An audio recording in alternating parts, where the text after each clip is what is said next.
Sí, se ve bien y se escucha muy bien el volumen. Todavía no está en modo presentación, pero está en modo PPT. Está. Ahora sí, perfecto. Bueno, vamos a hablar. ¿Empieza Doc o quiere que esperemos un minuto más? Me parece que hay unos cuantos ya. Estamos, perfecto. Yo voy ¿Estamos? Bueno. admitiendo, sí. Bueno, entonces en esta clase vamos a hablar un poco de la mama normal y los métodos por imágenes que tenemos para evaluar a la mama y su patología. Y también vamos a hacer un repaso rápido sobre la parte de la pelvis femenina, digamos, los métodos de estudio en ginecología. Los objetivos de la clase son conocer la anatomía, la histología y la fisiología de la mama normal, hacer un repaso sobre esto, sobre la mamografía, las técnicas y los hallazgos normales, de la ecografía y de la resonancia magnética lo mismo, y ver cuáles son las técnicas intervencionistas con las que contamos para el estudio de la mama.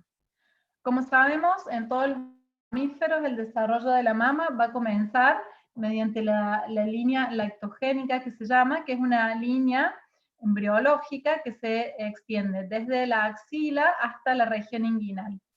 En el ser humano, todo el resto de la línea va a involucionar, excepto el área del pezón, donde habitualmente conocemos las mamas. Pero en los otros mamíferos van a quedar proliferados varios pezones y por lo tanto varias mamas. En cuanto a la anatomía de la mama, sabemos que son glándulas sudoríparas apócrinas modificadas, que son susceptibles a estímulos neurohormonales que van a permitir a la glándula dar su función principal, que es la lactancia. Entonces la mama, para esto, va a estar conformada por un parénquima, que es el tejido glandular propiamente dicho, y una estroma que está compuesto por tejido fibroso de sostén y por tejido adiposo. Histológicamente, la glándula va a estar conformada por lobulillos y ductos que van formando como árboles y ramificaciones. De los lobulillos van a ir saliendo los ductos que se van a ir juntando y uniendo cada vez más hasta llegar a los conductos galactóforos a la altura del pezón. Y cada una de estas unidades se llama unidad terminal ducto-lobulillar. Y esta unión entre el ducto y el lobulillo es la zona donde más frecuentemente se producen los cambios citológicos que van a llevar al desarrollo de patologías como las hiperplasias ductales, ya sea típicas o atípicas, y a la larga los carcinomas ductales, primero in situ y luego el invasor. En cuanto a la circulación linfática de la mama, que es muy importante conocer por sus patologías, tenemos dos vías. La más importante es la vía axilar, que se va a dividir en diferentes niveles según su relación con el músculo pectoral mayor. Por otro lado, la vía de la mamaria interna, en menor medida. Fisiológicamente, la mama en la infancia es igual en las mujeres y en los varones, pero al llegar a la pubertad, por el estímulo hormonal diferencial que hay entre ambos sexos, se va a producir el crecimiento del tejido glandular propiamente dicho en las mujeres a través del estrógeno. En el embarazo, principalmente, el estrógeno lo que hace es estimular principalmente la producción de ductos. Y una vez que se produce el embarazo, se va a estimular a través de la progesterona la proliferación de lobulillos, que son los que van a dar finalmente la lactancia al momento de tener el bebé.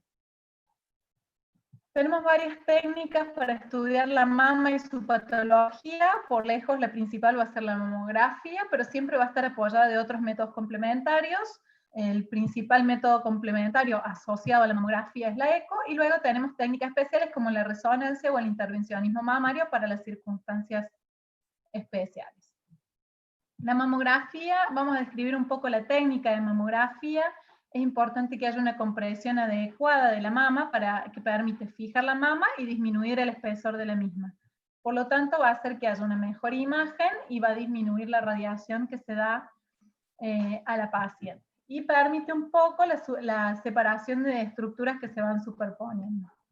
Por supuesto que deben estar debidamente rotuladas, nombradas, se debe poner cuáles son las craneocaudales, las mediolaterales. Hay algunas cosas muy técnicas que los voy a pasar rápido para que no demore tanto la clase.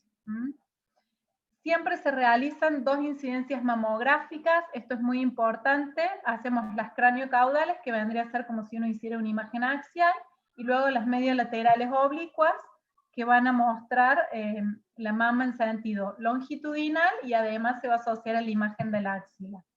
Si no hiciésemos las 4 proyecciones, podemos llegar a perder entre el 11 y el 25% de la patología mamaria. Esta es la forma de tocar la proyección medio-lateral oblicua. Esta es la proyección más importante. ¿Por qué? Porque vamos a ver todo el parénquima mamario, como les dije, la proyección axilar también. Entonces es donde más probabilidad vamos a tener de incluir todo el tejido. Se hace con una angulación más o menos de 45 grados, pero depende mucho de la contextura de la paciente. Cuando uno compara ambas proyecciones oblicuas, para saber si están técnicamente con una buena calidad, debemos observar el ángulo inframamario en la región inferior, debemos ver los pezones que siempre se deben proyectar de perfil y por fuera del límite de la mama, nunca se debe proyectar dentro de la mamografía. Y también debemos ver gran parte del músculo pectoral mayor, que vamos a ver que cruza con esta angulación en la mamografía, y debe llegar más o menos hasta la altura del pezón. Y si uno compara una mama con la otra, deben guardar cierta simetría. Acá tenemos 2 ejemplos de una mamografía con una técnica correcta y adecuada, donde vemos todas las características que escribimos antes.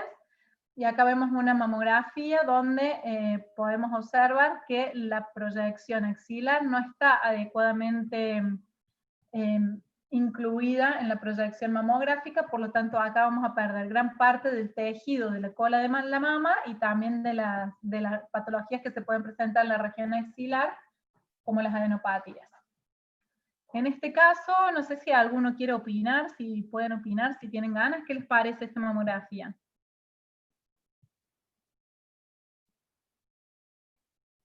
Me parece que en verdad están todos silenciados y no sé si pueden decirle. Sí. Bueno, se ve muy asimétrica.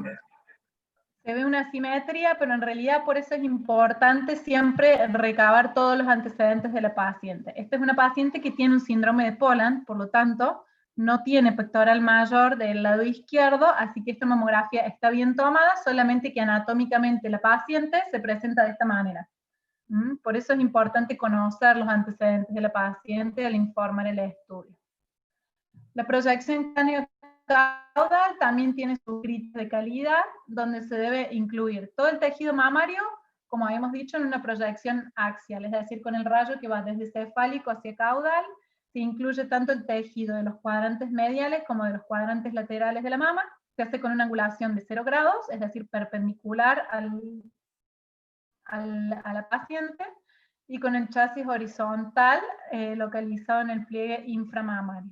En este caso tenemos que ver también los pezones de perfil, la totalidad del tejido mamario incluido dentro de la placa, y por sobre todo ver de incluir parte del músculo pectoral en la porción posterior. El que esté incluido esta parte del pectoral, por más que te vea finito, nos da la seguridad de que tenemos toda la mama, en tanto los planos anteriores como los posteriores, incluidos en la proyección. Después, y un poco en función de cada paciente, de lo que se quiera buscar, de lo que se quiera ver y demás, existen miles de proyecciones adicionales que se pueden hacer y que van a tener sus indicaciones especiales, como por ejemplo, rotar la mama, realizar la proyección del valle. Hay un montón, acá tienen todo esto, si la pasamos o como puede ser, yo no tengo problema para que lo tengan los chicos. Entonces, acá tienen la lista de gran parte de las proyecciones que se pueden realizar y van a depender de qué es lo que se quiera buscar. En general, han ido perdiendo importancia por el hecho de que vamos introduciendo o incluyendo cada vez más el estudio tridimensional de la mama, y por lo tanto estas proyecciones ya no son tan necesarias. Una es la compresión localizada, que se emplea cuando tenemos alguna alteración en la mama, como por ejemplo un nódulo o una densidad focal, y lo que queremos hacer es demostrar si esa imagen es real o si es una superposición de tejido mamario. Entonces, ¿qué se requiere? Que el equipo tenga un foco de compresión, una paleta de compresión de foco fino, donde vamos a centrar el haz de rayos X, y además se realiza una compresión mayor de la habitual en la mama. Entonces esto permite desplazar los tejidos para ver si esa imagen que estábamos viendo realmente existe o no, y si realmente existe vamos a poder mejorar la calidad y la caracterización de la misma. Como en este caso, aquí no hay muchas dudas de que existe un nódulo, pero al realizar la compresión focalizada podemos definir mucho mejor los bordes, las espículas y demás. La otra proyección adicional importante son las compresiones magnificadas. En este caso, la principal indicación es para estudiar las microclasificaciones y describir y caracterizar las mismas. Se requiere también un foco fino con una torre de magnificación. Esto hace que al alejar, fíjense que la mama queda alejada del detector. Entonces esto hace que el rayo X aumente la proyección en el tamaño de la imagen. Entonces, de esta manera vamos a ver microclasificaciones que cuando uno ve la mama globalmente a veces son muy difíciles de ver, la podemos ver con un gran aumento y poder decir si son amorfas, homogéneas, heterogéneas, si están agrupadas y demás. Entonces eso es lo que nos permite caracterizar mejor a la mama. Y en el caso de las pacientes que tienen implantes mamarios, además de las proyecciones habituales, se realizan proyecciones especiales que son para evaluar el parénquima y el implante. Los implantes pueden estar localizados de dos formas.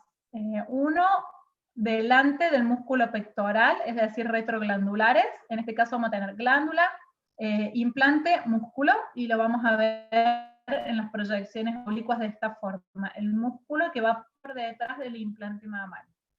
Y la otra forma es el implante retropectoral, donde vamos a ver en orden la mama, el pectoral y luego el implante, y se ve de esta forma en las proyecciones oblicuas, con el músculo pectoral que corre por delante del implante.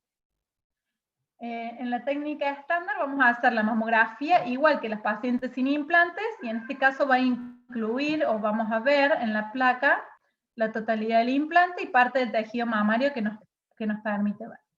Y luego debemos realizar lo que se llama la técnica o maniobra de Eklund, que consiste en desplazar el implante en sentido posterior, se retrae el implante fuera del chasis y el parénquima mamario hacia adelante del chasis y se comprime. Entonces va a quedar de esta manera.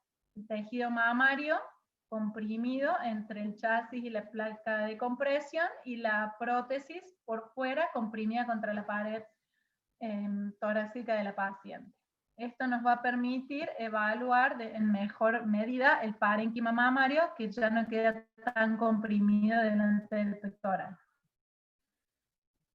Siempre es muy importante, mencionado anteriormente, que cuando uno informa la mamografía, no solamente debe ver las placas, sino que debe conocer los antecedentes principales de la paciente. Entonces, ¿cuáles son los datos que debemos tener siempre a mano?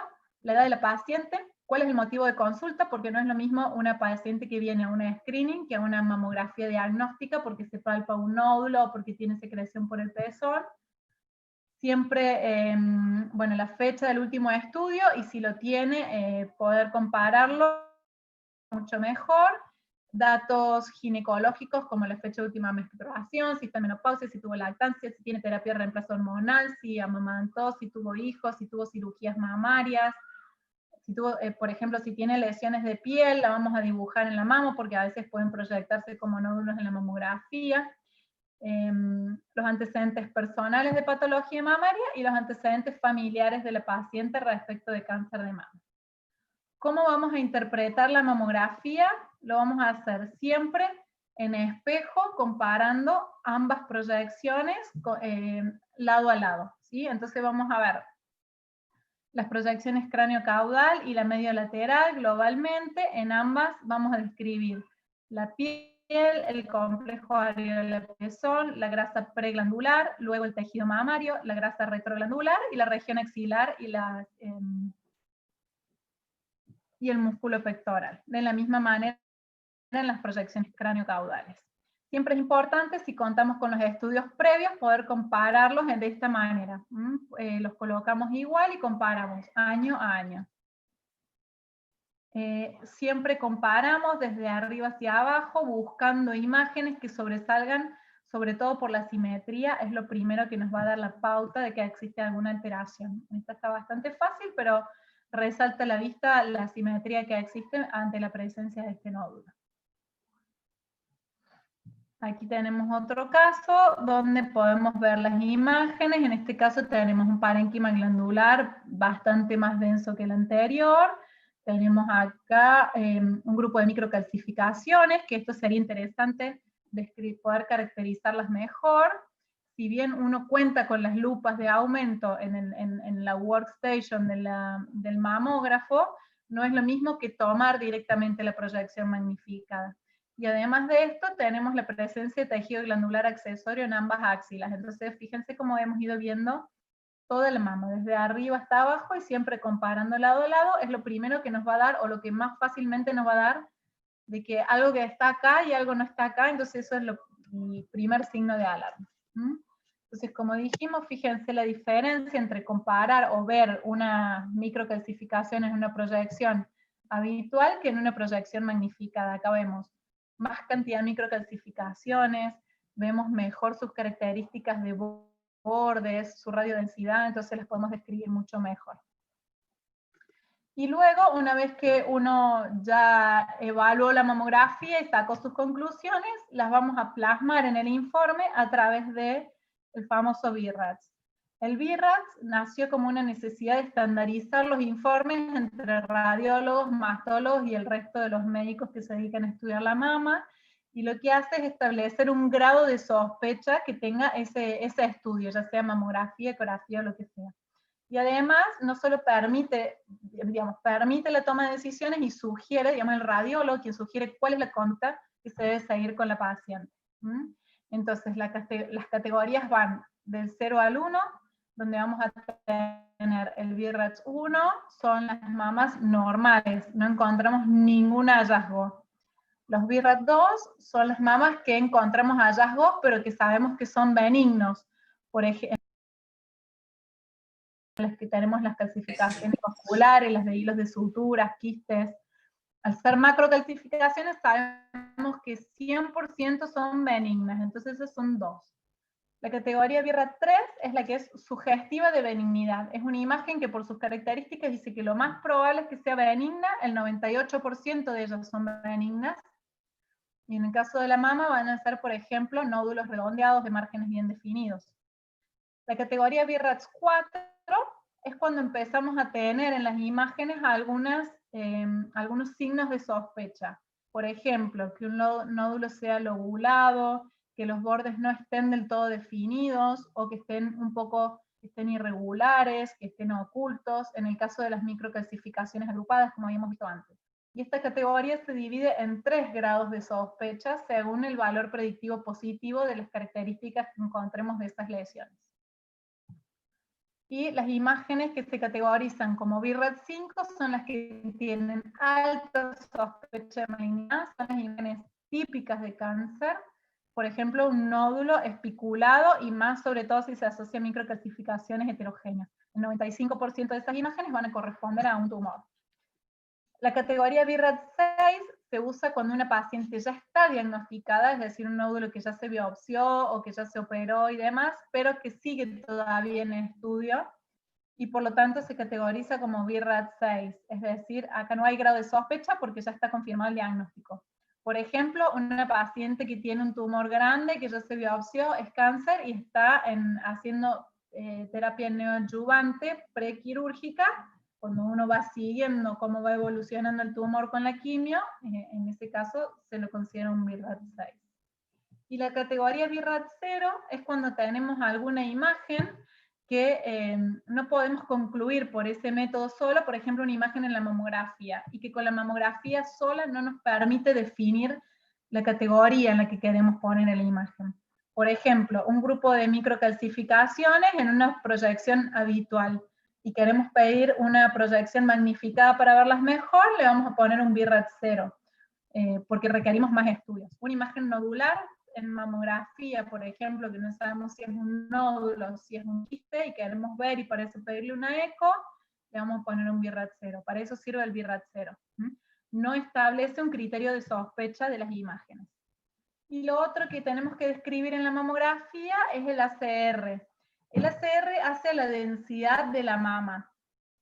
Es lo que describe la relación o la cantidad de tejido fibroglandular respecto de la grasa de la mama. Puede ir desde muy poco hasta una mama muy densa y por lo tanto lo que hace es cambiarnos la sensibilidad que tiene la mamografía para detectar el cáncer de mama. Fíjense que las mamas que son preferentemente adiposas tenemos una alta sensibilidad en la mamografía para la detección, y a medida que va aumentando la densidad, fíjense en las mamas que son absolutamente densas, cómo baja la sensibilidad de la mama para la detección de cáncer. Bueno, hasta acá un poco lo básico sobre mamografía. Vamos a seguir con la ecografía mamaria. La ecografía mamaria es el otro pilar principal que tenemos en el diagnóstico de la mama. Como saben, en general, y lo ideal es siempre que la mamografía vaya acompañada de la ecografía, salvo en los pacientes muy jóvenes en que la mamografía no es tan útil, y sí la ecografía es lo que más vamos a utilizar.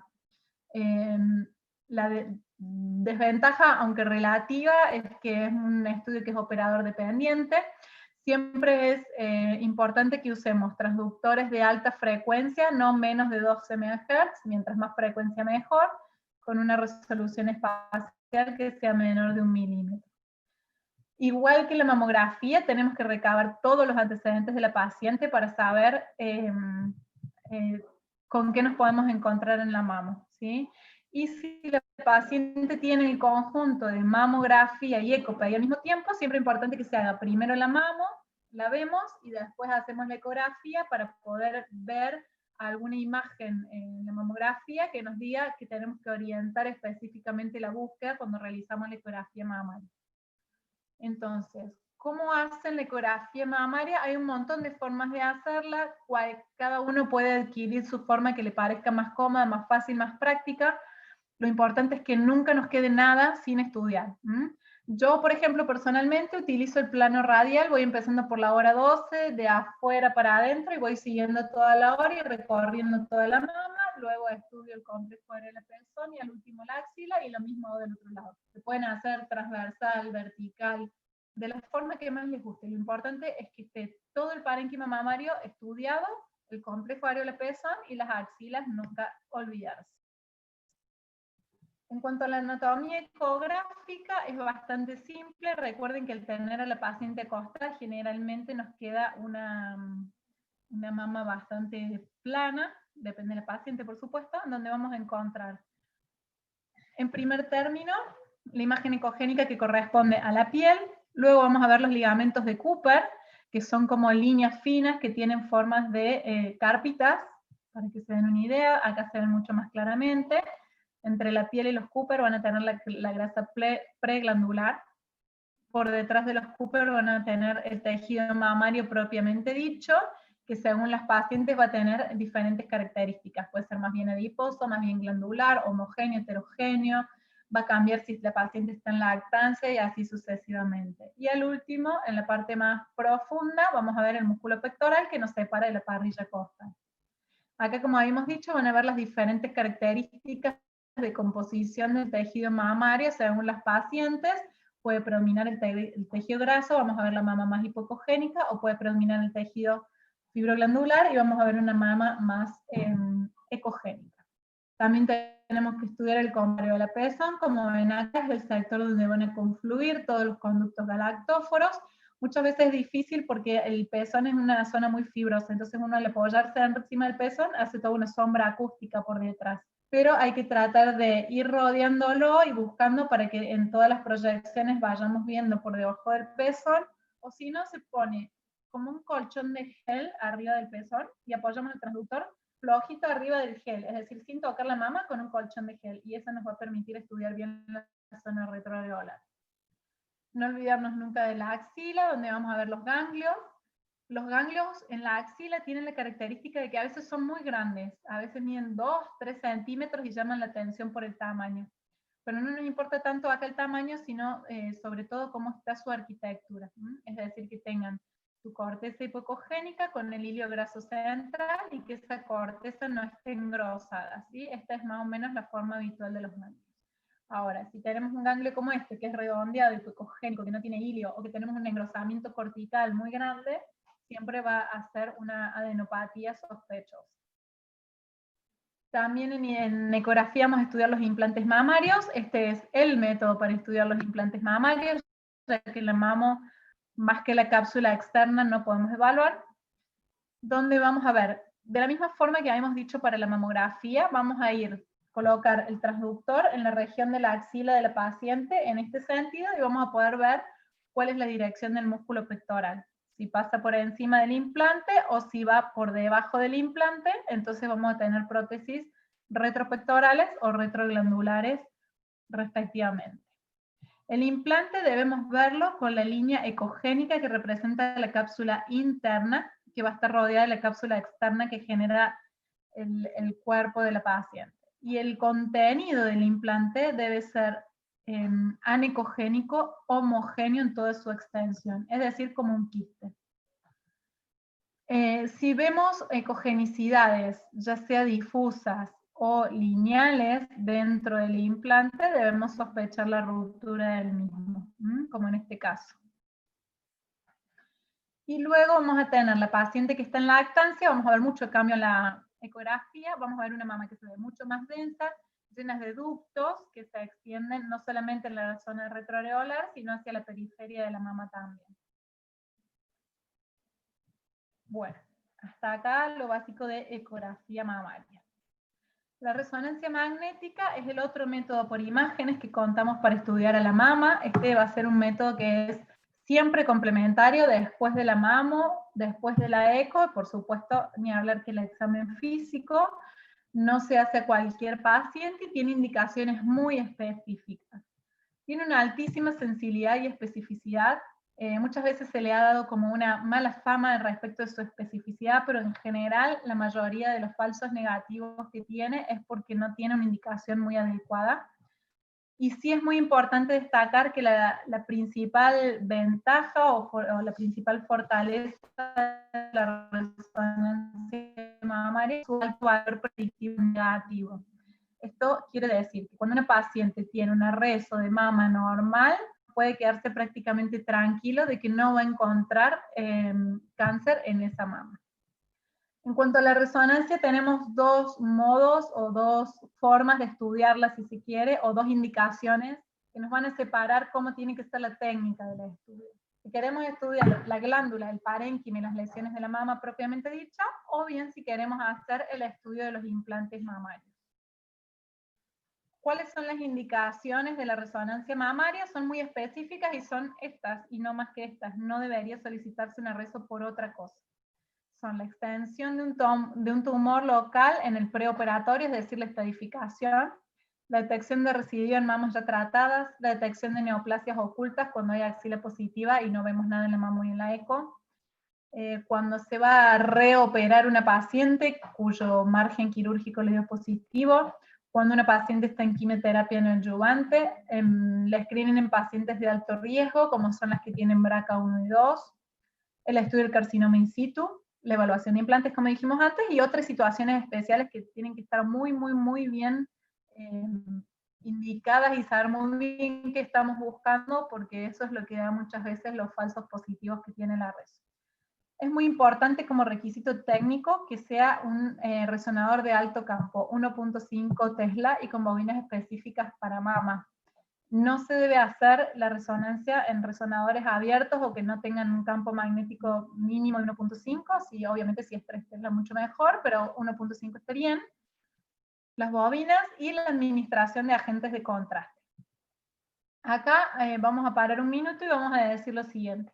Si uno quiere estudiar los implantes mamarios para ver las características del implante, necesitamos el contraste. Por lo tanto, si uno busca una ruptura y demás, no habría que ponerle contraste al paciente. Pero como vimos, es uno de los métodos más sensibles para la detección del cáncer de mama, y por lo tanto, por el costo que tiene, por lo poco que le cubren las obras sociales y demás, es una oportunidad para la detección del cáncer de mama muchas veces. Entonces se recomienda que todo formar solamente implante igual se haga con medio contraste para no dejarlo pasar la oportunidad de la screening ya que se hace la resonancia.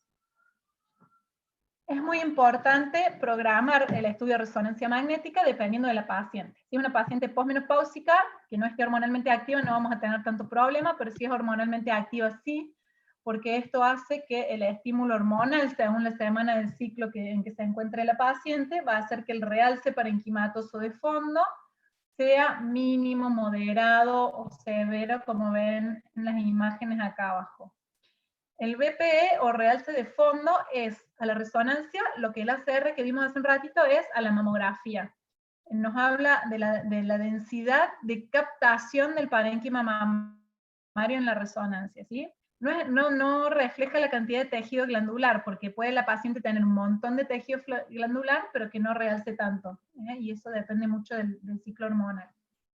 La semana donde menos estimulada está la mama es en la segunda semana del ciclo. Es decir, que en lo posible hay que programar las resonancias entre el día 7 y 14 del ciclo menstrual. Si la paciente está en terapia hormonal de reemplazo, va a tener estimulación todo el tiempo. Entonces, en ese caso, se debe suspender las hormonas 3 semanas y después realizar la resonancia magnética. Ahora, si es una paciente que está post-quimio con tamoxifeno o una paciente postmenopáusica, no tenemos problema porque no hay estímulo hormonal. Muy importante que la resonancia de mama nunca se interprete sola o aislada. Tenemos que recabar los datos, los antecedentes y el por qué se indica el paciente, porque nos va a permitir ya desde el momento de hacer el estudio cuáles van a ser las secuencias más adecuadas para cada caso. Y siempre comparar con los hallazgos mamográficos y ecográficos. Nunca debe interpretarse sola. Para los métodos de adquisición de la imagen o el protocolo básico, lo vamos a pasar así como rapidito, vamos a tener las secuencias en T2, precontraste, las secuencias óptimas son las FAST-Spineco, estas nos van a permitir identificar a los quistes, también nos van a permitir evaluar la intensidad de la señal de las lesiones sólidas, si son hipo o hiperintensas en las secuencias T2, los tumores los vamos a ver generalmente hipointensos en T2, pero algunos tipos de tumores como los mucinosos, los tubulares o los triple negativos también, por ejemplo, pueden verse hiperintensos en esta secuencia. Y también se realizan los T2 común y en FATSA también para evaluar la presencia de grasa en las lesiones. Y luego, esto es todo para ver sobre todo la parte anatómica, las axilas, si hay nódulos. Y luego vamos a tener las secuencias dinámicas que se hacen en T1, en 3D y FATSAT. Entonces vamos a tomar primero una secuencia sin contraste, luego se inyecta el contraste y se van tomando secuencias, minuto, 2 minutos, 3 minutos. Eso depende mucho, la cantidad de minutos depende mucho del equipo, del resonador, de cuánto tiempo lleve. Puede ir desde 1 hasta 7. En general, ya con 4 o 5 minutos está bien, es decir, que por ahí 6 7 minutos puede hacer que se alargue un poco el examen sin tanto sentido. Y es lo que nos va a permitir ver cómo captan las lesiones. Luego se va a hacer la sustracción de la imagen, de esa primera imagen que tuvimos sin contraste, con el resto de las imágenes con contraste, entonces nos van a permitir ver las secuencias de saturación. Y estas son las que en donde vamos a evaluar las lesiones, si captan o no captan. Y esto hace que, en el fondo, cuando uno ya sabe la resonancia de mama, sea fácil. ¿Capta o no capta? ¿Brilla o no brilla? ¿Hay algo o no hay algo? Así de simple. Y luego, a partir de esas imágenes, se pueden hacer las reconstrucciones tridimensionales. Esto sirve para ver un poco cómo es la relación del nódulo respecto al resto de la mama, si compromete el pezón, si está comprometido el músculo pectoral, y dan una mejor idea anatómica, sobre todo les gusta mucho a los cirujanos para ver cómo van a planificar su cirugía. Luego, con esta misma secuencia, vamos a hacer las curvas de captación. Entonces vamos a dividir la curva de captación en una fase inicial, que son los primeros 2 minutos, y una fase tardía, que es el resto de las secuencias que tomamos. La curva en la fase inicial o en los primeros 2 minutos puede ser una captación lenta, una captación media o una captación muy rápida. La captación muy rápida es cuando la intensidad de la señal sube más del 100% en los primeros 2 minutos. Y luego de esta fase inicial, ese contraste puede continuar captando en el tiempo la imagen, puede ser que quede en meseta y ni continúe captando ni se la dé del todo, o puede ser que ese contraste por la circulación venosa se desaparezca de la lesión y vamos a tener lo que se llama las curvas de lavado o de washout. Y eso un poco nos va a hablar de las características de sospecha de las lesiones. Cuando tenemos las curvas tipo 1, en general son fases iniciales lentas y la fase tardía que continúa captando. Esto es un signo de benignidad de las lesiones. Y cuando tenemos fases en meseta o de lavado rápido o de washout, que se llama, van a ser lesiones más bien sospechosas. Al igual que con los otros métodos, vamos a tener secuencias especiales para estudiar a la silicona. Entonces, además de hacer todo lo que ya hicimos para evaluar el parénquima, incluido el contraste si es posible, vamos a tener 2 secuencias más, que son la saturación de agua y la saturación de silicona. Se llaman también la saturación de agua silicon only, porque tiene la característica de que todo, absolutamente todo se pone negro, salvo la silicona. Entonces nos permite caracterizarla bien. Entonces acá tenemos comparativamente la supresión de agua o silicon only, donde vamos a ver brillando solamente la silicona, y la supresión de silicona o silicona negra, donde vamos a resaltar principalmente el agua. Entonces fíjense que esta paciente tenía un seroma, entonces acá claramente podemos diferenciar cómo es la intensidad de señal del líquido y de la silicona, y que la silicona en el fondo está sana y no hay líquido dentro de la misma. Las rupturas tienen diferentes formas de presentación, pero básicamente las dividimos en rupturas intracapsulares, son aquellas rupturas en las que la cápsula externa, que es la que le forma el cuerpo de la paciente, fíjense que está compuesta por una línea hipointensa, que es la fibrosis de la paciente, contiene a la cápsula interna, que está dada por la cápsula propia de la silicona. Cuando se rompe la silicona, pero la cápsula externa de la paciente no, todo eso va a quedar contenido ahí dentro. Y tiene diferentes signos y formas de presentarse, pero lo importante es que eso está siempre contenido dentro de la cápsula, y por eso se llama ruptura intracapsular. La imagen más característica es la del signo de Linguini, o del italiano fideo, que se ve dentro del implante. Y las rupturas extracapsulares es cuando se rompe además la cápsula externa que le da a la paciente, que le da la contención al implante, y tenemos extravasación de silicona por fuera de esa cápsula externa y que puede desparramarse por el tejido mamario. Hasta aquí resonancia magnética, y vamos a repasar rápidamente cuáles son las técnicas intervencionistas con las que contamos para el estudio de la mama. Son procedimientos mínimamente invasivos y que se utilizan para conocer el diagnóstico histológico de las diferentes patologías mamarias. Las podemos guiar por cualquiera de los métodos. Si es por mamografía se va a llamar biopsia estereotáxica, si es por ecografía, biopsia core, si es por resonancia magnética, esto es para... Y el otro método de intervencionismo son las marcaciones radioquirúrgicas o prequirúrgicas. ¿Cómo vamos a hacer para elegir cuál es el método para biopsiar? Primero tenemos que ver la lesión, en qué método por imágenes es mejor. Entonces, en el caso de, y en base a eso vamos a elegir también cuál va a ser nuestra herramienta más útil. Entonces, por ejemplo, si tenemos microcalcificaciones, que las vemos en mamo y en eco no, por supuesto vamos a elegir la guía estereotáxica porque las vemos en mamo.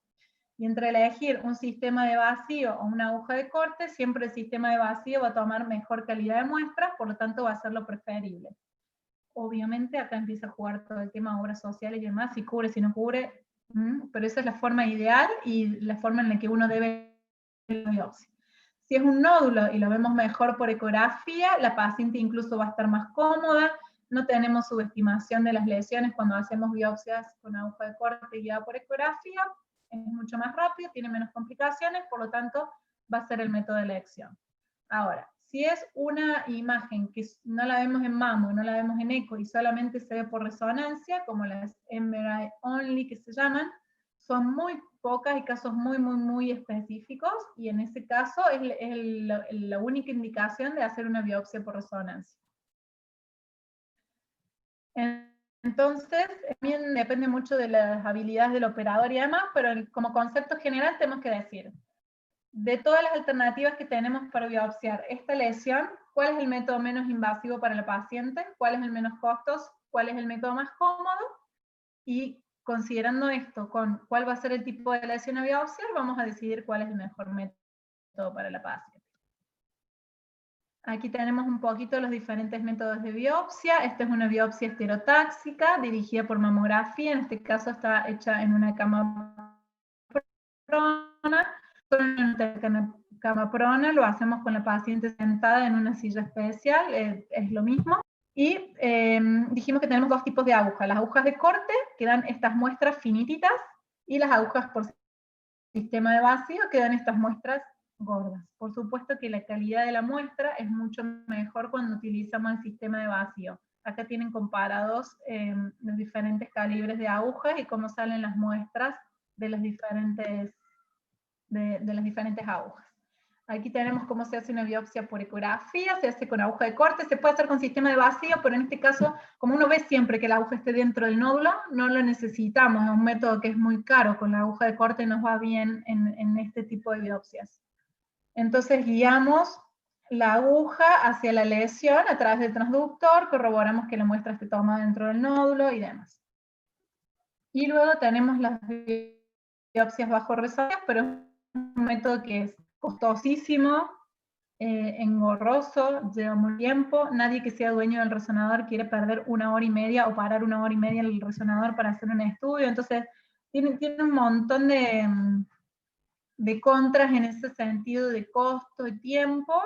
Y generalmente cuando uno ve una lesión por resonancia magnética, si vuelve a buscarla por ecografía, que es lo que se llama la ecografía de second look, la gran mayoría de las veces uno termina encontrando de nuevo la lesión. Entonces siempre va a ser preferible hacer la biopsia por eco, que va a ser más barata, más cómoda, más fácil, y vamos a estar todos más contentos.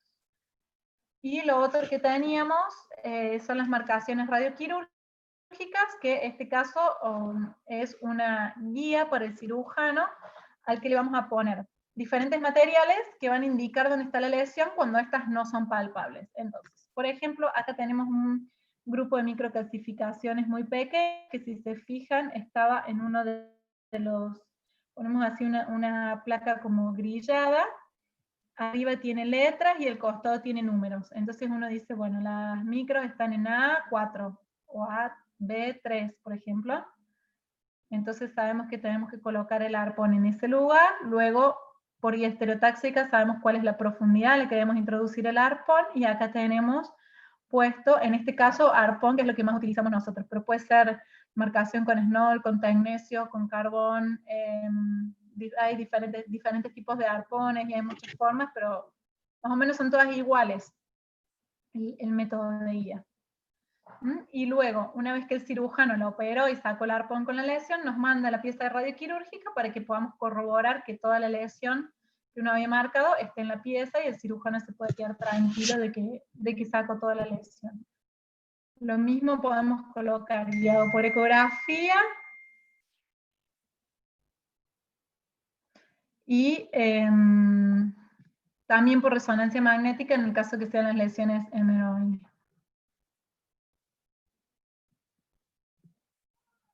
No sé cómo estamos de tiempo, bueno, nos quedan 15 minutitos, vamos a repasar. ¿Quieren, no sé, Doc, si quiere preguntar algo a los chicos acá o que lo dejemos para el final? No, avanza por favor, Paul, y después hacemos las preguntas. Así terminamos. Vamos a tratar de ir un poquito más rápido. En ginecología vamos a repasar básicamente anatomía y desarrollo, como hicimos con la mama, y 3 cositas de la práctica diaria que van a encontrar todos los días, nada más, lejos de ser patología ginecológica.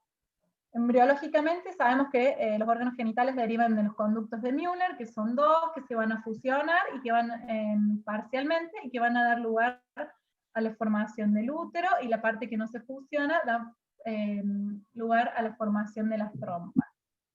Y que, al tercio superior de la vagina también, y la parte inferior va a derivar de la cloaca y del mesodermo.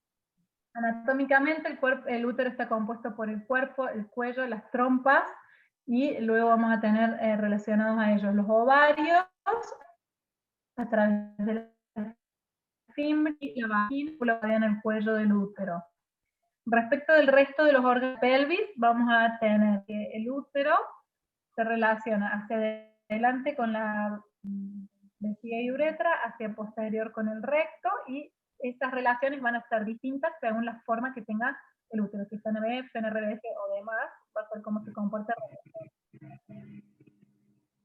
Lo podemos dividir en capas: endometrio, miometrio y la serosa. También el útero va a tener sus cambios según se trate de una prepuber, donde vamos a tener un útero chiquitito, con un cuello predominantemente en tamaño. Luego con la pubertad se va a hacer un útero mucho más grande y ahí va a adoptar la forma de pera habitual, y ya en la posmenopáusica va a retrogradar un poco también el tamaño del útero.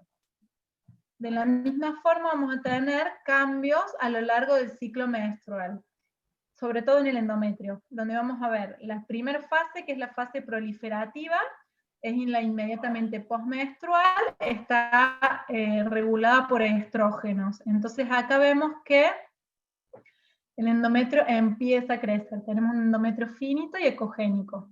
Luego viene la fase ovulatoria, que es donde vamos a encontrar el típico endometrio trilaminar, que se pone, como empieza a tener más edema y más secreción, se pone ecogénico de ambas capas, y lo que nos permite ver bien la línea de interfase entre las dos láminas del endometrio. Y luego en la fase secretoria, como hay mucha más proliferación de secreciones, se pone completamente ecogénico. Esta es la segunda mitad del ciclo, que está más bien por la progesterona. Hasta la fase menstrual, donde toda la mucosa del endometrio se va a eliminar por el sangrado, y vamos a quedar de nuevo en una fase inmediatamente postmenstrual, donde el endometrio es lineal. Y en la posmenopausia, el endometrio ya se supone que es lineal a lo largo de todo el ciclo. Contamos con muchos métodos de imágenes para estudiar la patología ginecológica, como la histerosalpingografía, la ecografía endocavitaria o abdominal, y con las nuevas técnicas de ecografía 3D, que nos va a permitir ver muchas otras alteraciones, y la resonancia magnética pelviana. No es tan útil así la tomografía en el caso del estudio de la patología ginecológica.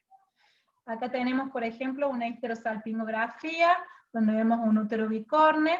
De la misma forma lo podemos ver en resonancia magnética, lo podríamos estudiar también por ecografía. Las malformaciones uterinas son de las patologías más frecuentes que podemos encontrar, y la podemos estudiar. Antes era muy difícil por ecografía poder saber cómo era el fondo del útero y diferenciar los úteros tabicados de los bicornes, pero con el advenimiento de la ecografía tridimensional nos permitió reconstruir mucho mejor no solo la cavidad endometrial, sino el fondo del útero, y poder hacer el mismo diagnóstico diferencial por eco que por resonancia magnética. Otra patología benigna que nos encontramos diariamente son los miomas. Como sabemos, pueden ser submucosos, intramurales o subserosos. Es importante, sobre todo, digamos, describir la región donde están ubicados, su tamaño, pero fundamentalmente los que más importan a veces son los submucosos por su relación con el endometrio, o porque provocan mucho sangrado o porque dan infertilidad. Entonces, hay un montón de clasificaciones. Yo utilizo la de la bastida, pero también hay clasificaciones de la FIGO, hay muchas. No importa cuál use cada uno, lo importante es describir qué tan submucosos son los miomas, sobre todo si la paciente está en estudio por fertilidad. Acá tenemos, por ejemplo, una ecografía donde vemos un mioma que, si bien es intramural, tiene un crecimiento submucoso y compromete la cavidad del endometrio. Aquí vemos el mismo mioma por histerosalpingografía, en una proyección frontal y en una proyección de perfil. Acá tenemos, por ejemplo, esto se veía como una masa anexial al lado del útero, pero acá veía un poquito vascularizado el Doppler, y esto correspondía con un mioma pediculado, subseroso pediculado. También por resonancia magnética lo podemos estudiar. En general son hipointensos, tanto en T1 como T2. Pueden ser heterogéneos, y esto un poco depende del tipo de mioma, si es un mioma mixoide, si está calcificado y demás. Generalmente no tienen mucho realce con la inyección de gadolínio, y también nos permite describir anatómicamente cómo se ubican. Otra de las patologías importantes son los pólipos, que son sobrecrecimiento por hiperplasia de la mucosa endometrial. Entonces van a estar recubiertos por epitelio del endometrio y tienen un pedículo vascular. De la misma forma que los miomas, pueden ser pediculados o pueden ser sésiles. Y en imágenes vamos a ver como una imagen nodular que ocupa la cavidad del endometrio, que tienen un pedículo vascular al examen Doppler color, y en este caso es una histerosonografía, que lo que hacemos es colocar líquido, solución fisiológica dentro de la cavidad endometrial, que nos va a poder permitir separar la cavidad del endometrio y ver mejor cuál es la relación entre la cavidad y la lesión que estamos describiendo. Acá tenemos en este caso un pólipo, este es el canal cervical. Entonces tenemos un pólipo que viene desde la parte superior, creciendo o descendiendo a través del canal cervical, y son los que se denominan pólipos nascens. Esta es otra paciente, pero tiene lo mismo un pólipo nascens, que sale, si se fijan, desde la cara anterior del... Estos se proyectan por fuera del orificio cervical externo. Y lo otro importante que encontramos diariamente son los dispositivos intrauterinos. Hoy en día muchas veces había mucha controversia en cómo medir, dónde está el DIU y demás. Se puede hacer de dos formas. Hay un montón de formas de DIU, formas, tamaños y demás, pero lo importante que tenemos que ver es el palito principal del DIU, la rama principal. Generalmente se mide del extremo proximal del DIU hasta el extremo del endometrio. Algunos lo miden hasta el fondo del útero. Esto es, si uno lo mide hasta el fondo del útero, es muy variable, porque puede tener la paciente adenomiosis, un mioma interpuesto y demás, entonces esa distancia puede ser realmente muy variable. En cambio, la distancia entre la punta del DIU y el fondo de la cavidad endometrial va a ser mucho más precisa que medirlas en milímetros. De modos, hoy en día ya no hace falta medirlos, sobre todo si son los biohormonales como el Mirena. Solamente al ginecólogo le interesa saber si todo el DIU está incluido dentro de la cavidad endometrial, es porque está bien colocado. Acá podemos ver en otro corte las patitas enteras. Entonces fíjense cómo en esta reconstrucción 3D uno puede ver perfectamente cómo el DIU se adapta a la cavidad endometrial. Más allá de cuánto tenga de distancia acá, todo el DIU dentro de la cavidad está adecuadamente colocado.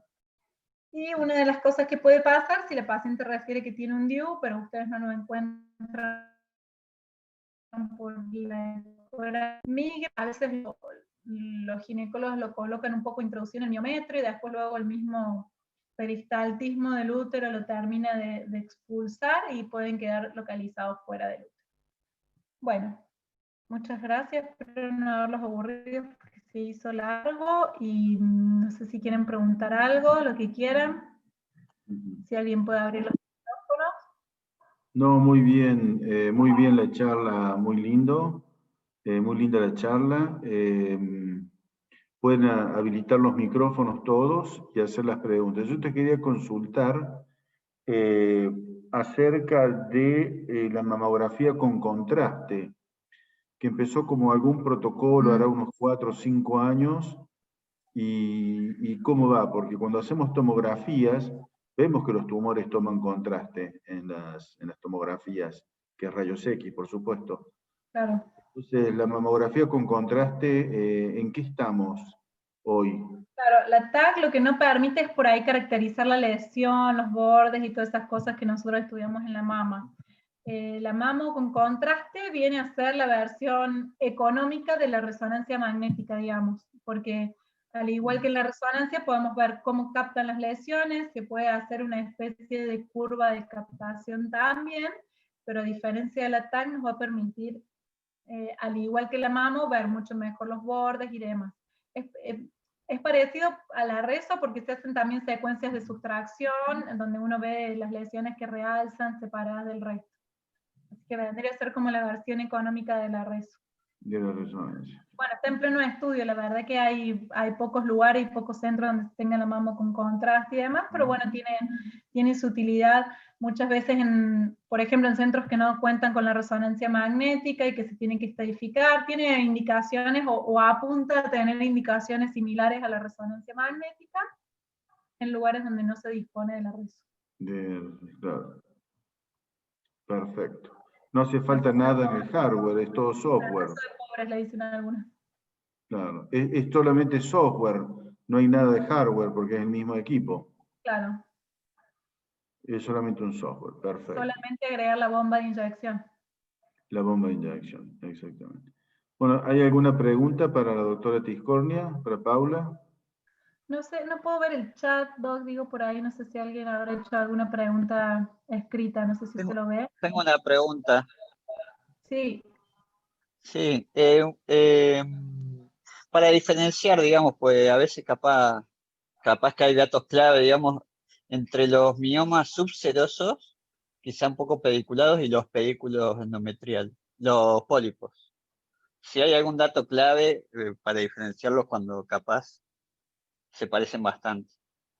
Muy Si es el clave, uno pedículo es vascular, ecogénico y el otro es hipocogénico, en general. la Y el pedículo cogenicidad nomás. vascular se ve mucho más en los pólipos porque es una característica histológica del pólipo que tengan el pedículo vascular. Por ahí cuando son muy chiquititos en los pólipos es muy difícil de verlo. Y los miomas, como en general son tejidos fibrosos, van a ser más bien hipocogénicos y no se suele ver el pedículo. Pero son diagnóstico diferencial uno de otro, así que el diagnóstico será para el patólogo en todo caso. Gracias. Perfecto. Bueno, Paula, muchísimas gracias. Muy claro todo. Bueno, La clase la hemos grabado y bueno, y estará disponible eventualmente por si hay que repetirla en alguna oportunidad o para poder repasarla. Muchas gracias, Paula. Bueno, todo el mundo muchas queda gracias a todos. libre. Bueno, todo el mundo queda libre, salvo aquellos que tienen que rehacer o, digamos, recuperar su examen parcial de osteoarticular y de radiaciones, que ya a partir de las 8 está disponible en el aula virtual. Muchas Doc, gracias a todos. una consulta. ¿Sí? ¿Esta es la última clase de primer año? No, la próxima el próximo martes tenemos medio de contrastes y luego, sí, esa es la última clase. Luego tenemos los parciales, los finales. Bien, muchas gracias. Entonces el próximo martes, en medios de contraste, va a hablar un médico especialista en medios de contraste, un excelente profesional. Bueno, yo acá detengo la grabación.